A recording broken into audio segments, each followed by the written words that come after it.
The auction block stood like a scar in the heart of perdition. They weren't selling cattle or land. They were selling her. Barefoot, in chains, eyes like fire. And in the shadows, one man watched whiskey in his hand, a gun at his hip, and a choice that would change everything. This isn't a story about heroes. It's a story about what happens when the devil himself meets a man with nothing left to lose. Before we dive in, hit that follow button and stay until the end, because you're not ready for how this story ends. The auction block stood like a scar in the center of Perdition's main street, its rough-hewn planks still damp from last night's rain. But what was being sold wasn't cattle or land. Evelyn Grace stood barefoot in chains, her white habit torn and stained with dust and blood, while men packed shoulder to shoulder shouting numbers like she was nothing more than livestock. Flies buzzed lazily around her bare arms, but she didn't flinch. Jonah Mercer leaned against the warped doorframe of the Red Star Saloon, his whiskey burning a slow trail down his throat as he watched the crowd. His battered Stetson sat low over his eyes. But even so, people kept a careful distance like he was a rattlesnake coiled to strike. 27 kills to his name, a reputation that stretched from Kansas to Colorado. But this scene, this vile parade of humanity, made his stomach churn in a way no gunfight ever had. On the block, Harlan Briggs, a fat man with a sweat-slick face, yanked Evelyn's chin upward, forcing her to look at the crowd. "Look at this beauty, gents," Harlan bellowed, his voice greasy with delight. "Fresh from St. Agnes Convent, pure as mountain snow. What am I bid for this fine piece of work?" A wave of ugly laughter rolled through the crowd. Evelyn's face remained impassive, her lips moving in what might have been prayer. But when her eyes locked with Jonah's across the street, he didn't see fear. No tears, no pleading. Just a calm, quiet defiance that had no place in a hellhole like Perdition. Jonah's fingers itched toward the Colt at his hip. He'd sworn off playing the hero years ago. Too many men he'd known ended up dead trying to save people who didn't want saving. But something about her, the way she stood unbroken despite the jeers and heat and hunger, pulled at a place in his chest he thought had long since turned to stone. $50 hollered a rancher with tobacco-stained teeth spitting brown juice onto the dirt. 75 barked another, licking his lips like he was staring down Sunday dinner. Harlan's grin widened, his gold tooth flashing in the sun. "That's more like it, boys. This here's quality merchandise raised in God's house. Knows how to obey orders." A ripple of anger tightened Jonah's jaw. The whiskey wasn't dulling anything anymore. It only sharpened the heat building in his gut. He'd put bullets in men for lesser insults than what he was hearing now. Then a boy, no more than 12, shoved through the crowd clutching a frayed Bible. "You're all sinners." "God's watching," the boy cried, his voice cracking. Harlan cuffed him hard across the face, sending him sprawling into the dust. The men roared with laughter as the boy scrambled away, blood dripping from his nose. Jonah exhaled slowly through his nose, a low growl rising in his chest. The heat, the stench of unwashed bodies, the sound of Evelyn's chains rattling every detail carved itself into his mind like a brand. The bidding climbed higher. 90, 100. Evelyn's fingers curled tighter around the small wooden cross hanging from her neck knuckles white. Her lips moved again, and Jonah, though he couldn't hear her, was certain it wasn't a plea for deliverance. It was something else. A challenge. Jonah Mercer pushed off the saloon doorframe, boots clicking against the hard-packed dirt as he stepped into the street. The noise of the crowd thinned like a dying wind. Heads turned, conversations faltered. Even the horses tied to the hitching posts tossed their heads nervously, sensing the shift in the air. He wasn't just a man walking. He was a storm rolling in. 200, Jonah said, his voice cutting through the market square like a knife across rawhide. The world seemed to hold its breath. Harlan Briggs's fat fingers froze mid-swing. the auctioneer's mallet trembling slightly in his hand. His beady eyes flicked from Evelyn to Jonah and back again. Recognition bloomed on his sweaty face, sour and fearful. 200, Harlan wheezed. That's hell, that's more than she's worth. But no one laughed. No one moved. Then from the edge of the crowd, a slow, deliberate clap echoed like pistol shots. Well now, ain't this a surprise? Victor Crow stepped out from behind a gleaming black carriage, the kind no honest man could afford. His tailored coat clung sharp across his shoulders, silver-tipped cane tapping lightly as he approached.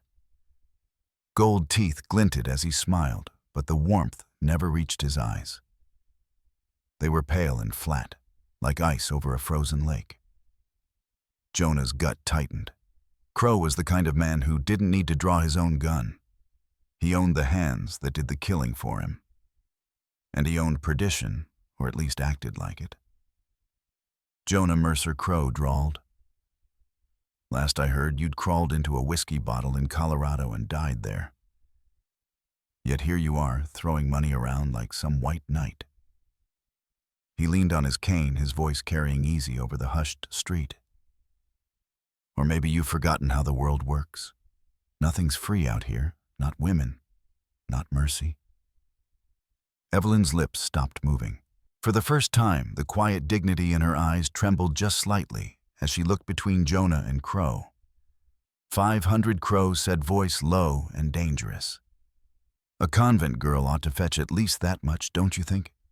Boys behind him, 6 men melted out of the shadows like vultures circling carrion. Dusty hats pulled low rifle barrels, catching the sun.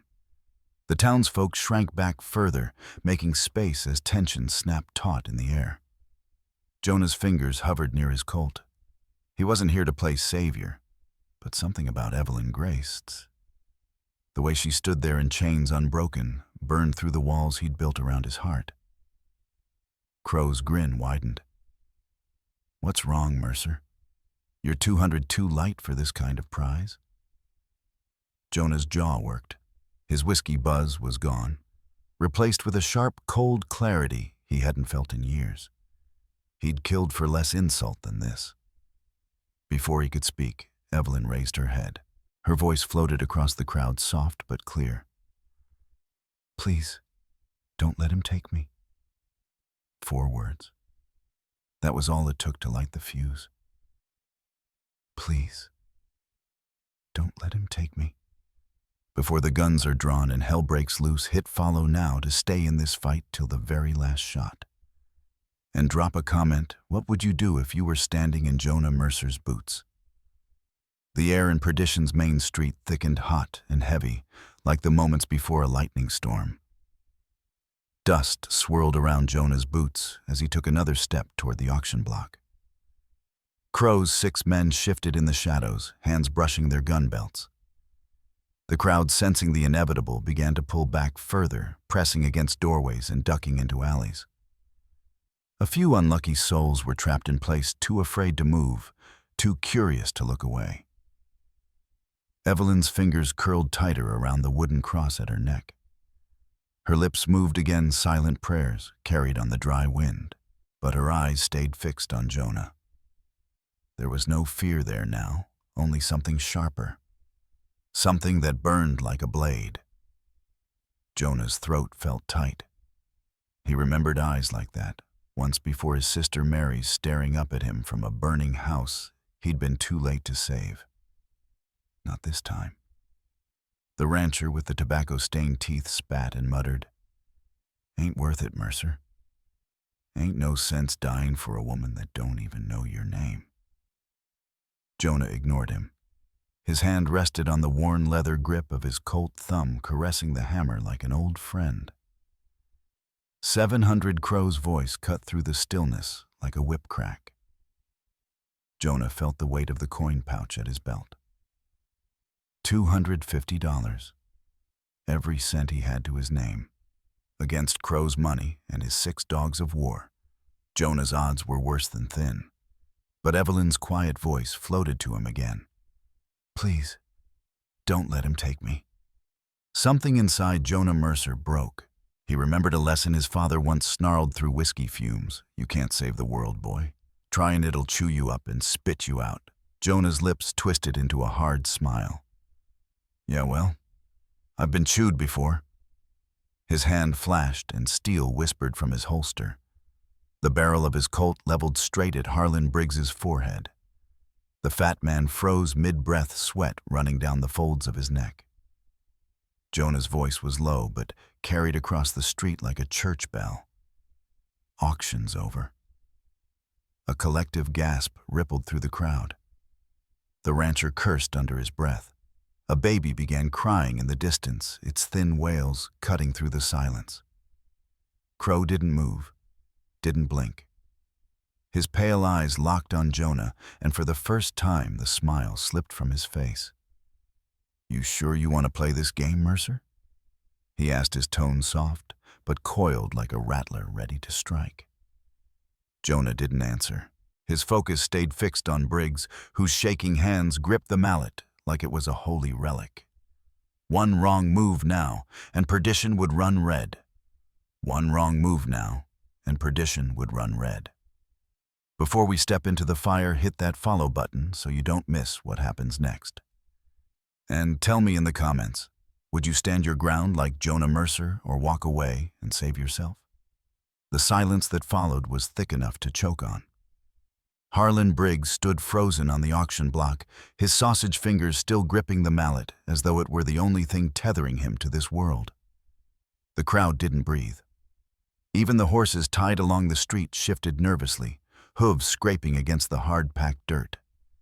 Jonah Mercer's Colt gleamed in the sunlight, its barrel steady and unwavering as it pointed straight at Briggs's sweat-slick forehead. Auction's over, Jonah growled, his voice like gravel rolling through a dry riverbed. Briggs swallowed hard. Now listen, Mercer, ain't no need to shut your mouth. From behind him, Victor Crow let out a low, amused chuckle that sent a shiver down the spines of the townsfolk. The sound was sharp and cold like the snap of a breaking bone. Well now, I was hoping you'd make this interesting. Crow's silver-tipped cane tapped once on the dirt as he nodded to his men. 6 shadows detached from the edges of buildings and wagons, rifles glinting as they closed in like wolves circling a wounded stag. Jonah didn't flinch.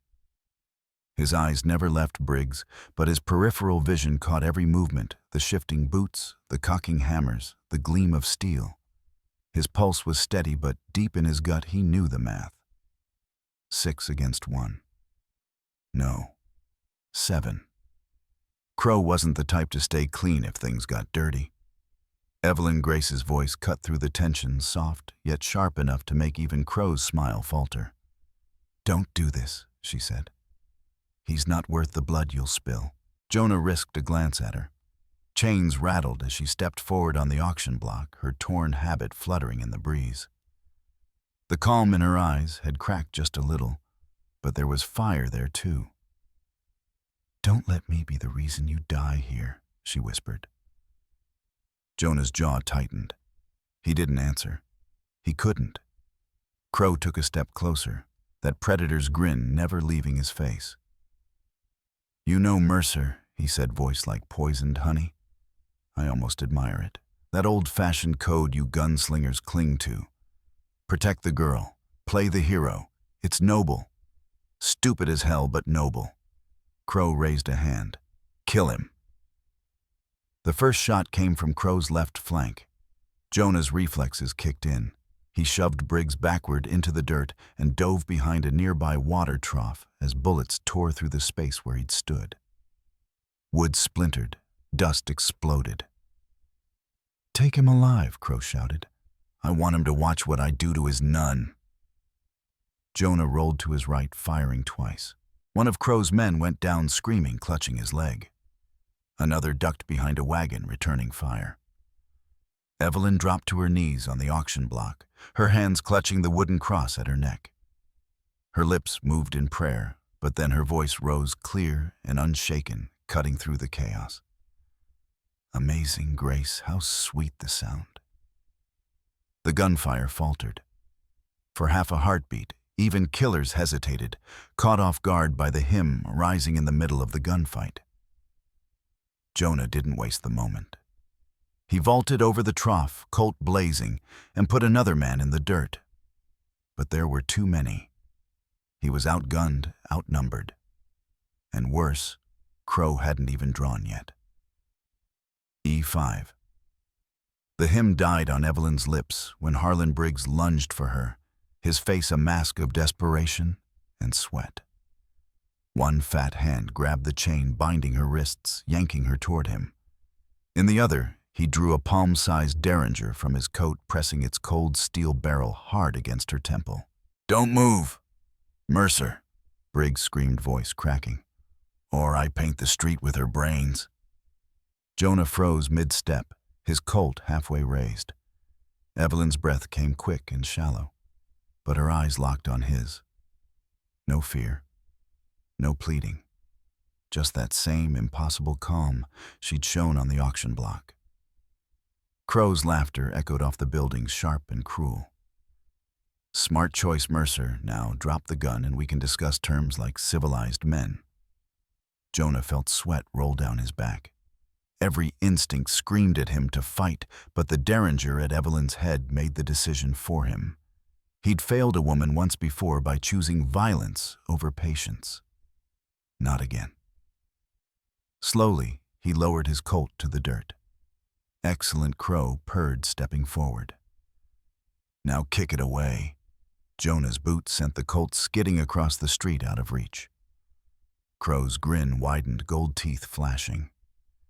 "You know, Mercer, I thought you were the deadliest man in 3 territories. But here you are, on your knees, for some woman in a dress." Jonah's lips curled into a faint smile. But it wasn't surrender. It was recognition. Briggs's hand was slick with sweat, the derringer trembling against Evelyn's temple. He was a coward playing with a hair trigger. One sudden movement, and that bullet would go anywhere, except where Briggs intended. "You think I only carry one gun?" Jonah asked softly. Crow's eyes narrowed. "Search him." But before any of Crow's men could move, Evelyn acted. With a sharp twist, she sank her teeth into the soft flesh between Briggs's thumb and forefinger. "Ach!" Briggs howled, the derringer firing wild. The shot went high, the bullet sailing harmlessly into the sky. Evelyn wrenched free, the chains rattling as she stumbled back. Jonah moved like lightning. His hand shot to his boot, drawing a hidden knife in one smooth motion. The blade spun through the air, flashing silver before it buried itself deep in Briggs's chest. The auctioneer let out a wet gasp and crumpled like a sack of grain. No Crow roared, his pale eyes blazing. Chaos erupted. Crow's 6 hired guns drew and opened fire. Jonah dove for cover behind a wagon, grabbing Evelyn by the wrist and pulling her with him. "Stay low," he barked. Bullets ripped through the wooden slats, sending splinters flying. Evelyn pressed herself flat against the dirt, her fingers still clinging to the wooden cross at her neck. Jonah fired back with Briggs's derringer 2 quick shots. One of Crow's men screamed and fell, clutching his shoulder. Another ducked behind a trough, returning fire. "Take him alive," Crow shouted over the chaos. "I want him to watch what I do to his nun." Jonah's mind raced. The livery stable was 30 yards away, cover and a way out. But to reach it, he'd have to leave Evelyn exposed. A bullet ricocheted off the wagon wheel, spraying sparks across Jonah's face. Too many of them. Then, Evelyn did something Jonah would never forget. She crawled to his side, her eyes blazing with defiance. "Give me a gun." What Jonah snapped. "Give me a gun. I know how to use one." For a split second, Jonah hesitated. Then, he shoved Briggs's derringer into her chained hands. "One shot.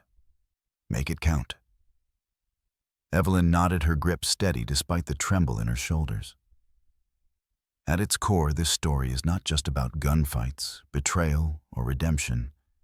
It is a meditation on the choices that define us in the harshest moments of life.